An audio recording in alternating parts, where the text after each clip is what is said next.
అంటే ఇప్పుడు మామూలుగా లాస్ట్ టైం ఎలక్షన్ జరిగినాయి కదా, తర్వాత నెక్స్ట్ ఎలక్షన్ రాబోతుంది వేరే విషయం. అంటే సోషల్ మీడియాకి సంబంధించి ఎలాంటి గైడ్లైన్స్ ఇస్తారు మీకు రాహుల్ గాంధీ గారు? రాహుల్ గాంధీ గారు ఏమంటారంటే social media is the strongest tool today. ఇందులో ఏమవుతుందంటే మనం ఒక నేరేటివ్ అనేది క్రియేట్ చేస్తాం ఒకటి.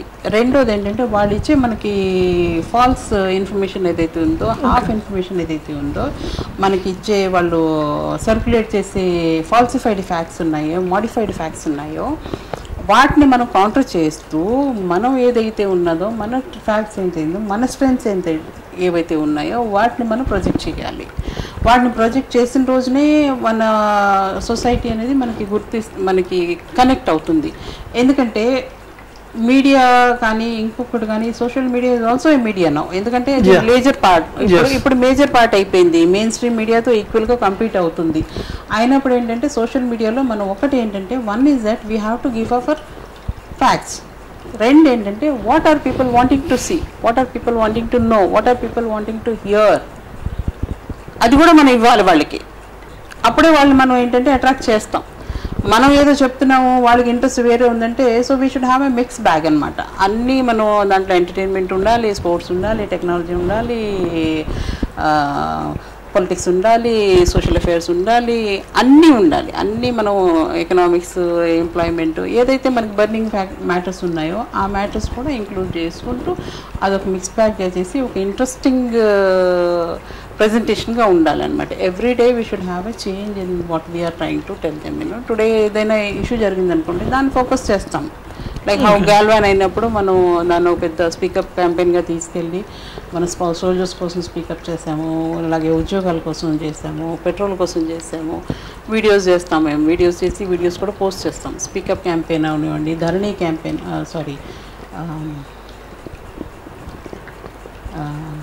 ధరోహర్. ఓకే, ధరోహర్ అనేది కాంగ్రెస్ పార్టీ ఒక చరిత్ర, భారతదేశం ఒక చరిత్ర. అంటే మనకి ఏమేమి జరిగింది ప్రీ హిస్టారిక్ టైం నుంచి, మనకి ఏ విధంగా మనం ఇండియాని ఇండిపెండెంట్ చేసుకుని ఆ తర్వాత కూడా మనకి జరిగిన సంఘటనలన్నీ కూడా ఒక సిరీస్ కానీ ఒక వీడియో, షార్ట్ వీడియోస్ అనమాట, 2 minutes 2.2 minutes మీ వీడియోస్ చేసి దాంట్లో ఏ విధంగా అంటే ఫ్రీడమ్ ఫైటింగ్లో మనం ఏ విధంగా పాల్గొన్నామో, how people contributed, how Congress added the strength to the cause, how the strategy was taken up, అవన్నీ కూడా వీడియోస్ అనమాట. పాత క్లిప్స్ అన్నీ ఫ్యాక్ట్స్ అనమాట. సో ఈ విధంగా ఏంటంటే కాంగ్రెస్కి ఒక చరిత్ర ఉందండి. ఆ చరిత్ర అనేది చదివితే మనం భారతదేశ చరిత్ర చదివినట్టే. ఎందుకంటే భారతదేశంలో జరిగినవి అన్నీ కూడా కాంగ్రెస్ వల్ల జరిగినాయి. అంటే లీడర్ అనేది మనకి ఎప్పుడు కావాలి. లీడర్ లేని పరిస్థితిలో ఏమవుతుందంటే మనం ఎవరికి వాళ్ళని కొట్టుకుంటాం. ఇప్పుడు ఇంటిలో ఉన్నాము, ఒక జాయింట్ ఫ్యామిలీలో ఉన్నాము అంటే ఒక 4-5 బ్రదర్స్ ఉన్నారు అనుకున్నాం, జాయింట్ ఫ్యామిలీలో అనుకున్నాం, తలాయన ఉన్నంతసేపు ఒక డిసిప్లిన్ ఉంటుంది. తలాయన లేనప్పుడు కొట్టుకుంటాము. సో ఆ తలాయన అనేది అది ఒక లీడర్, ఒక party. That is what leads us, that this we are suppose to do this. మనం ఈ విధంగా వెళ్ళాలనేది ఒక మనకి ఒక ఛానల్ చేస్తుంది మన ఎనర్జీస్ని. మరి మీరు అంతా ఇంతగానో బాగా కష్టపడుతున్నారు, మీ టీం కూడా బాగుంది. మరి లాస్ట్ టైం ఎలక్షన్లో కాంగ్రెస్ పార్టీ ఎందుకు ఓడిపోయింది? మరి బీజేపీ పార్టీ సోషల్ మీడియా ఎలా ఉపయోగించుకుని గెలిచింది? కాంగ్రెస్ పార్టీ ఏమనుకోవాలా? సోషల్ మీడియా పాయింట్ ఆఫ్ వ్యూలో చూస్తే కనుక, మీరు సోషల్ మీడియా పాయింట్ ఆఫ్ వ్యూలో చూస్తే మా రీచ్ అనేది హయ్యర్ అండి. దానికి ఉదాహరణ, దానికి మీకు ఇది చేస్తాను అనమాట. ఇప్పుడు ఇటీవల మీకు ట్విట్టర్ మీద దాడి జరిగింది. దేని మీద? ట్విట్టర్ మీద దాడి అంటే ఇట్స్ నాట్ ఎగ్జాక్ట్లీ దాడి. అంటే దాని మీద వాళ్ళు ఏంటంటే సెర్చ్కి వెళ్ళారు, దాని మీద ఏంటంటే ఆంక్షలు విధించడానికి ట్రై చేశారు, దాన్ని ఏంటంటే కంట్రోల్ చేయడానికి ట్రై చేశారు. సో ఇవన్నీ ఎందుకు చేశారు? Because they are using manipulated media అనే పదముని ట్విట్టర్ వాళ్ళు సంబిత్ పాత్రకి చేసిన ఒక ట్వీట్కి మ్యానిపులేటెడ్ మీడియా, అది ఏంటి ఆయన చేసిన చాలా పెద్ద పొరపాటు. అదేంటంటే టూల్ కిట్ అని ఫాల్సిఫైడ్ లెటర్ హెడ్ మీద కాంగ్రెస్ లెటర్ హెడ్ యూజ్ చేసి ఆయన టూల్ కిట్ అని ప్రిపేర్ చేసి ఆయన పోస్ట్ చేశాడు. అది ఏమైనా చెయ్యొచ్చు, అది అంటే మన లెటర్ హెడ్ని మిస్యూజ్ చేసుకుని అది టూల్ కిట్ కాంగ్రెస్ వాళ్ళు సర్క్యులేట్ చేశారని చెప్పేసి ట్వీట్ చేయడం అనేది ఎంత రాంగ్. అది మనం ఎంతైనా సరే ఐడియాలజికల్ ఫైట్లో మీరు ఎంతైనా సరే మీరు ఫైట్ చేయండి, come with facts. Okay, don't hit below the belt, come with facts, have a fair fight. Fair fight అనేది వీళ్ళు చేయలేరు కదా. ఎంతసేపు they try to falsify facts, they try to tell half baked truth, they try to mislead people, they try to misquote people, they try to even manipulate medias అండి. This is wrong, this is absolutely wrong. See we have a fight of an ideology, we are not enemies. Border మీద మనం తుపాకులతోటి వాటితోటి చేయట్లేదు కదా, మనది ఒక ideological fight. Ideological fight అన్నప్పుడు ఏంటంటే మీకు ఒక ఐడియా ఉంటుంది, నాకు ఒక ఐడియా ఉంటుంది, వేరే వాళ్ళకి వేరే ఐడియా ఉంటుంది. We have ideas, everybody has a right to express them. You can not dominate me and saying that you can not express your idea అనేది రాంగ్ కదా. I have the right to, you may not agree, మీరు agree అవ్వచ్చు, కానీ నేను express చేసుకోవడానికి నా హక్కుని మీరు కాదనడానికి మీరెవరు? Who are you? Maybe you are in government, doesn't matter. My right is my right to express my facts, my ideology, my ideas. I have the right to talk. You cannot suppress my voice, you cannot mow me down. I have my right. This is given by my constitution. I get it by birth. నాకు పుట్టుకతో వచ్చిన రైట్ని మీరు ఎవరండి నాకు కాదనడానికి? I have not done any crime. మీరు యూఐబిఐ తీసుకొచ్చారు, ఇలాంటివన్నీ మీరు ఏమో సెక్షన్స్ వేస్తున్నారు. ఏమి టెర్రరిస్ట్ వచ్చి మేము బాంబు చేసేయచ్చు మీకేమో? నాకు తెలుసుండండి, నేను ఎక్స్ సర్వీస్ మ్యాన్ కూర్చుండండి, నాకు తెలుసుండి ఒక ఆర్మీ హెడ్ క్వార్టర్స్లోకి వెళ్ళాలంటే it is not easy. Correct. Okay, it is not easy. ఎందుకంటే నేను అంటే మేము ఆ ఏరియాలో ఉన్నప్పుడు అంటే మాకు తెలిసేది కాదు, మేము చిన్నపిల్లలం. తర్వాత ఏంటంటే ఒకసారి ఏదో పని మీద అలా కోయంబత్తూరు వెళ్ళినప్పుడు ఏంటంటే నాకు ఎయిర్ ఫోర్స్, మా ఫాదర్ ఎయిర్ ఫోర్స్ సాలూరులో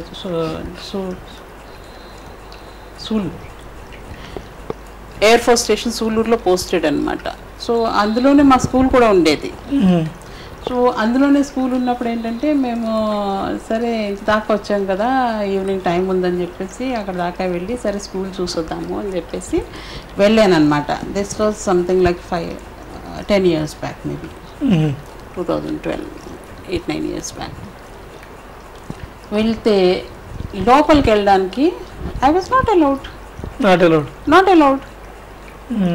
బట్ చేతులు దండం పెట్టేసి వెళ్ళిపోండి madam, we will not allow you అన్నాడు. ఇంక్లూడింగ్ ఇది ఎలా ఉంటుందంటే, అది స్టేషన్ ఎలా ఉంటుందంటే రోడ్ వెళ్తుందండి, ఇదే హైవే, అటు సైడ్ ఏమో క్యాంపస్ ఉంటుంది, that is air force station. And దాంట్లో బంకర్స్, స్కూల్స్ అన్నీ అందులో ఉంటాయి, హాస్పిటల్ కూడా ఉంటుంది, క్యాంటీన్ కూడా ఉంటుంది, క్వార్టర్స్ కూడా ఉంటాయి, ఆఫీసర్స్ క్వార్టర్స్. ఈ సైడ్ ఏంటంటే నార్మల్ క్వార్టర్స్ అనమాట. నార్మల్ క్వార్టర్స్ అంటే అందులో మీకు ఆల్ ర్యాంక్స్ ఉంటాయి, నాట్ సీనియర్ ఆఫీసర్స్. సో ఈ క్యాంపస్లో మేము కూడా ఉండేవాళ్ళం. సరే దీంట్లో కానీ వెళ్దామంటే దాంట్లో కూడా వెళ్ళలే. అటువంటిది నలుగురు అంటే ఆర్మీ హెడ్ క్వార్టర్స్లోకి వెళ్ళిపోతారంట. వెళ్ళిపోయి ఏంటంటే 7 members వాళ్ళు ఏంటంటే షూట్ చేసేస్తారంట అండ్ వెళ్ళిపోతారు కూడా వాళ్ళు. Kill 7 people and they go also very nicely as పార్క్లోకి వచ్చారు, వాళ్ళు పని చేసుకున్నారు, వెళ్ళిపోయారు. How is it possible? I don't get this point. అంటే అది ప్లాంటెడా? అది మేము క్వశ్చన్ అడిగామనుకోండి, వీళ్ళు అలాగ అడుగుతున్నారా క్వశ్చన్స్? సర్జికల్ స్ట్రైక్ అన్నారు. సర్జికల్ స్ట్రైక్ అనేది మాకు తెలుసు హౌ ఇట్ హ్యాపెన్స్. ఓకే, మీకెలా తెలుసు అంటే, నేనంటే చిన్నప్పటి నుంచి మా ఫాదర్కి ఏంటంటే డ్రాఫ్టింగ్ అది చేసేదాన్ని. చిన్నప్పటి నుంచి కూడా నాకు కొంచెం ఇంగ్లీష్ కొంచెం బాగానే వచ్చేది. సో ఆయన ఏంటంటే హెడ్ క్లర్క్ ఉండేవారు. సో ఆయన తెచ్చే డ్రాఫ్ట్స్ అన్నీ కూడా నేను కరెక్షన్ చేసేదాన్ని. ఓకే. సో బై డిఫాల్ట్ ఏంటంటే నాకు సంథింగ్ లైక్ 3rd class నుంచి నాకు కొన్ని టైంలో వచ్చేసి అర్థమైపోయింది. అలా అలా అలా అలా ఆ ఏరియాలో పుట్టి పెరిగిన దాన్ని బట్టి ఏమవుతుందంటే ఇట్ బికమ్స్ బై డిఫాల్ట్ ఏంటంటే ఎన్సీసీలో కూడా ఉండడం వల్ల, కేవీస్లో చదవడం వల్ల ఇది మాకు ఒక బ్లడ్లో వచ్చిన టాలెంట్ అనుకోండి. సో దాంట్లో సర్జికల్ స్ట్రైక్ అనేది ఈ విధంగా జరగదనేది మాకు తెలుసు. దాని సర్జికల్ స్ట్రైక్ని అంత హైప్ చేసేసి దానికి ఇది చేసేసి అది చేసేసి చేశారు. ఎప్పుడైతే సర్జికల్ స్ట్రైక్ అన్నారో రాహుల్ గాంధీ గారు క్వశ్చన్ చేస్తారు, మేము కూడా క్వశ్చన్ చేస్తాం. ఎందుకంటే సర్జికల్ స్ట్రైక్ అయినప్పుడు ఏమండి మీరు నా ఇంటి మీద రాయేస్తారండి, నేను ఊరుకుంటానా? నేను రిటాలియేట్ అవ్వాలి కదా, అది మానవ నైజం కదా, ఎందుకని కూర్చున్నారు వాళ్ళు? This is the question somebody should ask. ఎందుకని వాళ్ళు రిటాలియేట్ కాలేదు? ఇప్పుడు మీరు వెళ్ళారండి, మొన్న కూడా అభినందన్ వెళ్ళాడు, ఆయన లోపల దాకా వెళ్తాడు, పట్టుకుంటారు, నెక్స్ట్ 48 hours లోపు ఆయన ఏంటంటే ఒక చీఫ్ గెస్ట్ లెవెల్లో తీసుకొచ్చేస్తారు. Is it possible? It is not possible. ఎవరైతే ఒక ప్రూవెన్ ఇది ఉంది ఇంటెన్షన్ ఏంటంటే he has come to bombers, so he is a war victim. War victim కాదు, ఈజ్ ఏ వార్ క్రిమినల్ అనుకోవాలి. ఆయన వెళ్ళాడు ఒక ఉద్దేశంతో పాకిస్తాన్ బాంబ్ చేయడానికి. ఆయన అంటే పట్టుకుంటారంట, ఆయనకి టీ ఇస్తారంట, ఆయనేమో మర్యాదపూర్వకంగా ఆయన దింపేస్తారంట. హౌ ఈజ్ ఇట్ పాసిబుల్ అండి? Tell me one reason, how is it possible? Not that I have no this thing. I am very happy that my brother Abhinandan has come back very safely home. I call all the army people as my brothers because they are all part of us. Like we are also that. So ఆయన వచ్చేసాడు, అది వేరే సంగతి. But అది జరగని విషయం. ఒకసారి కనుక వాళ్ళు పట్టుకుంటే you have to prove him not guilty. అదొక ప్రొసీజర్ అండి, అదొక ప్రొసీజర్. అది ఇంత ఈజీగా అయ్యే పని కాదు. వీళ్ళు ఏంటంటే ఒక స్టంట్ క్రియేట్ చేసారు, ఒక డ్రామా క్రియేట్ చేశారు. అనేది ఎంత సిల్లీ చేసేసారంటే అది అండర్స్టాండింగ్ అండి. అంటే పాకిస్తాన్కి ఇండియాకి అండర్స్టాండింగ్ అంటారా? అండర్స్టాండింగ్ దాందే ఉందండి. వాళ్ళు వెళ్ళింది ఎక్కడ కొట్టారు, వాళ్ళు ఎక్కడ, మీకు తెలుసా బాంబు ఎక్కడ వేసారు అనేది? దెమ్మల మీద వేసారు. క్యాజువాలిటీ ఉంటే వాళ్ళకి రిపర్కషన్స్ ఉంటాయి, క్యాజువాలిటీస్ లేవు. అభినందన్ అనే ఒక ఎయిర్ ఫోర్స్ పైలట్ రిటర్న్ రావడం అనేది నాకు చాలా సంతోషం. కానీ ఎవరైతే వేరే దేశానికి వెళ్ళి బాంబింగ్ ఒక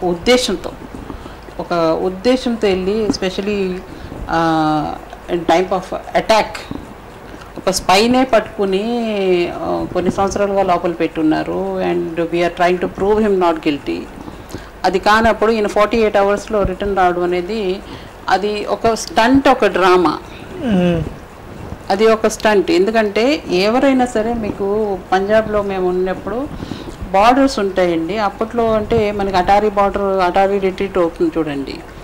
ఆ టైంలో అప్పుడు వాల్స్ అవి ఉండేవి కాదు, ఓన్లీ ఫెన్సింగ్ ఉండేది. ఫెన్సింగ్ ఉన్నప్పుడు ఏంటంటే ఒకసారి మా తాతయ్య వచ్చాడు, చిన్న తాతయ్య వచ్చారు. ఆయనేమో క్రాస్ చేసుకెళ్ళిపోయాడు.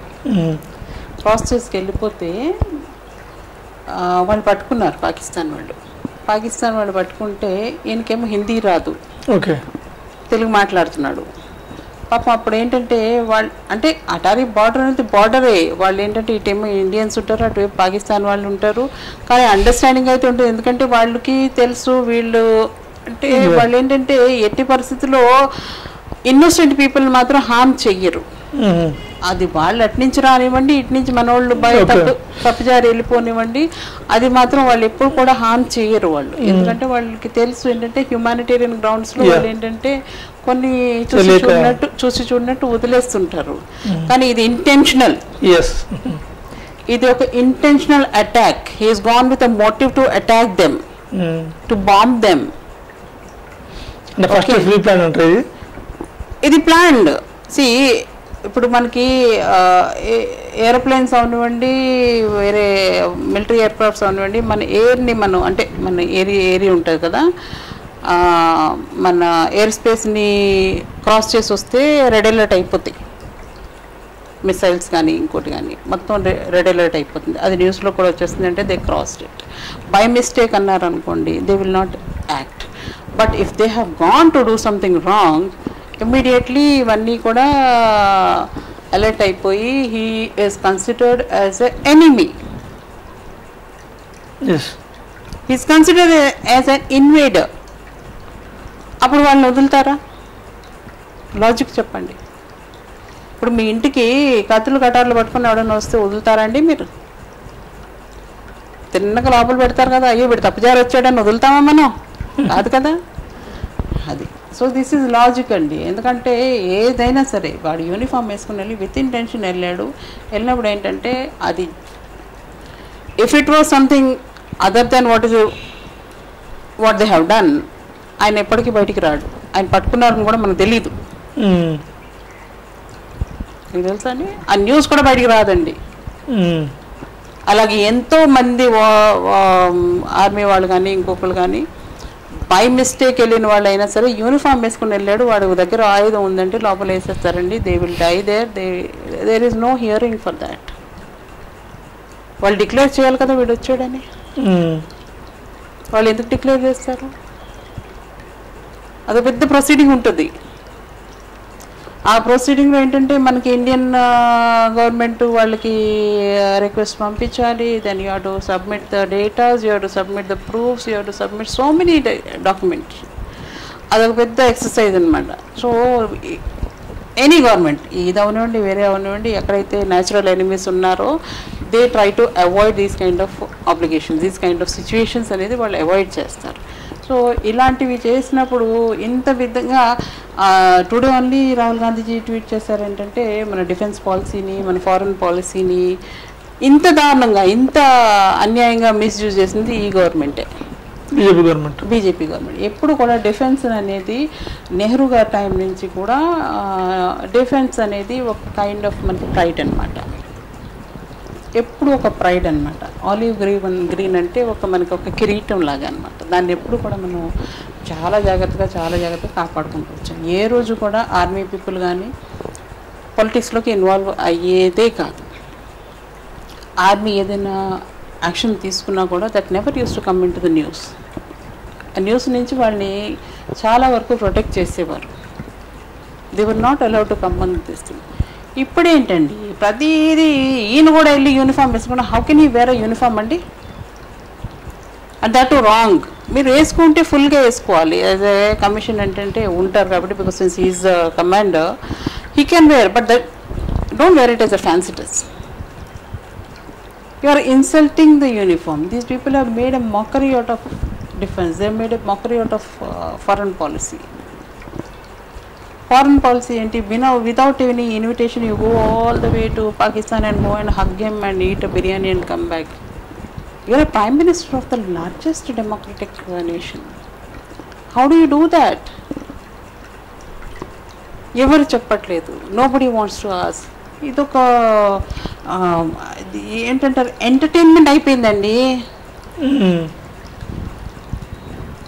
ఆయనకి ఏంటంటే రోజుకి నేనంటే చిన్నప్పుడు మాకు ఒక కళ్ళు ఉంటాయి కదా, మనం ఇది చేయాలని చెప్పేసి. సో ఆయన ఏంటంటే ఆ రోజు ఈ డ్రెస్ వేసుకోవాలి, ఆ టోపీ పెట్టుకోవాలి, ఇక్కడికి వెళ్ళాలి, అది చేయాలి, ఒక కైండ్ ఆఫ్ ఒక థ్రిల్ అనమాట. Everyday he wants something new. Everyday he wants new headline of himself. He wants himself to be in the news. Everyday he wants a new attire. అంటే అటైర్స్ అనేది 5-6 మారుస్తాడు అనుకోండి. He never repeats attire. But this is becoming like a fancy dress and a kind of a event management governance andi. Main issues అనేవి దెబ్బతింటున్నాయి. అది చాలా wrong. అది this has to stop somewhere. If this continues like this, we will not understand where to start అండి. ఇంత mess up చేసేసారు వీళ్ళు. ఈ మెస్ని clear చేయాలంటే where to start will be a big puzzle now. So మరి లాస్ట్ టైం ఎలక్షన్స్లో ఎందుకు ఓడిపోయింది? ఎందుకు కాంగ్రెస్ పార్టీ ఓడిపోయింది, బీజేపీ పార్టీ ఎందుకు గెలిచింది? ఇందులో మీ సోషల్ మీడియా వెనక్కి తగ్గింది అనుకోవాలా, బీజేపీ పార్టీ పుంజుకుంది అనుకోవాలా, ఏమనుకోవాలా? సోషల్ మీడియా వెనక్కి తగ్గలేదండి. మీరు ఏ విధంగా అంటున్నారు? నేషనల్ లెవెల్లోనా స్టేట్ నేషనల్ లెవెల్లో సోషల్ మీడియా వెనక్కి తగ్గలేదు. Social media was very strong. మీరు నోట్ చేశారో లేదో, May 25th వచ్చే రిజల్ట్స్. మీరు నా పాత హ్యాండిల్ నేమ్ కొడితే మీకు ఒక ఇది వస్తుంది. నేను నంబర్ ఆఫ్ ఇది ఒక 10 constituencies of Andhra with data నేను పోస్ట్ చేశాను ట్విట్టర్లో. నేను పోస్ట్ చేసింది ఏంటంటే మనకి పోల్ అయిన ఓట్స్ ఎన్ని, కౌంట్ అయిన ఓట్స్ ఎన్ని. పోల్ అయిన ఓట్స్ కంటే కౌంట్ అయిన ఓట్స్ ఎక్కువ వస్తాయండి? రావు. ఎలా వస్తాయి? రాకూడదు. మ్యాథ్స్. ఈ విధంగా 175 సీట్స్ 175 సీట్స్లో మిస్కౌంటింగ్ జరిగింది. మిస్కౌంటింగ్ ఈజ్ నాట్ దట్ అంటే వాళ్ళకి కౌంట్ చేశారండి. పోల్ అయిన వాటికంటే ఎక్కువ కౌంట్ చేసేసుకున్నారండి. So they counted themselves to victory is the bottom line. మేము ట్రై చేసాం దాన్ని ఎవిడెన్స్తో సహా మేము పెట్టినా కూడా అది ఇంక్లూడింగ్ మీకు గుర్తుండొచ్చు, letter from retired IAS officers, retired army officers వాళ్ళు కూడా పంపించారనమాట ఎవిడెన్స్తో సహా. But there was no action. Probably maybe if I have to give my opinion, it is my opinion that probably అందరికీ తెలిసి కోవిడ్ వస్తుందని. దీనికి ఆధారాలు ఉన్నాయి. ఎందుకంటే ఈ కరోనా అది కేర్స్ డాక్యుమెంట్ అనేది అమెరికా వాళ్ళు 2020 జనవరిలోనూ మార్చ్లోనూ 2020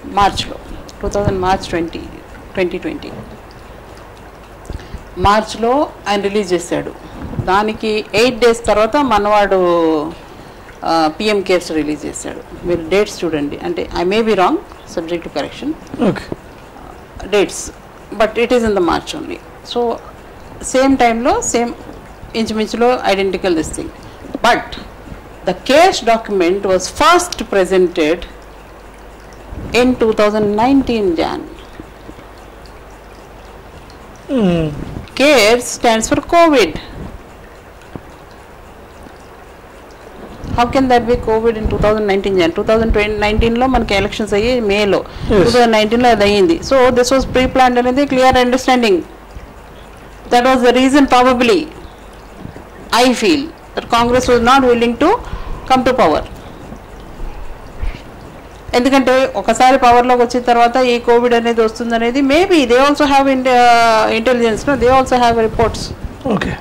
so probably they didn't want to come to power అనేది నేను అనుకుంటున్నా. This is my assessment. But what is actual fact అనేది నాకు తెలియదు. But we did not lose, we were actually made to lose by counting more than what were fold.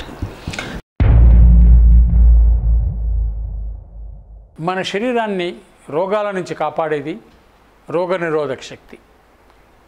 ఎక్కువగా antibiotics వాడటం వలన మన రోగనిరోధక శక్తి తగ్గిపోతుంది. తద్వారా శరీరంలో టాక్సిన్స్ ఏర్పడతాయి, ఊబకాయం కూడా ఏర్పడుతుంది. వీటన్నిటి నుంచి కాపాడటానికి మనం నిత్యం తినే భోజనము, ఆహారంలోంచి తయారు చేసింది bless.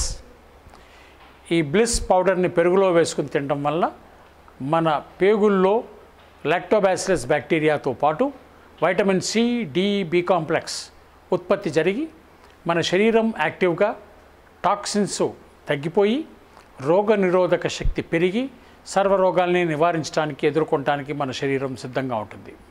Bless. Hello everybody, this is Lipsika. Please subscribe to Kakatiya TV. Please subscribe to Kakatiya TV. Please subscribe. Push subscribe. Please subscribe. Hi, nenu RJ Kajal. Subscribe to Kakatiya TV. Chala interesting updates and interesting content untundi Kakatiya TV lo. So definitely ga subscribe cheskondi and kinda kanipustunna bell icon ni kuda meeru nokkite meeku instant ga upload chesina ventane notification kuda vastundi kabatti do subscribe.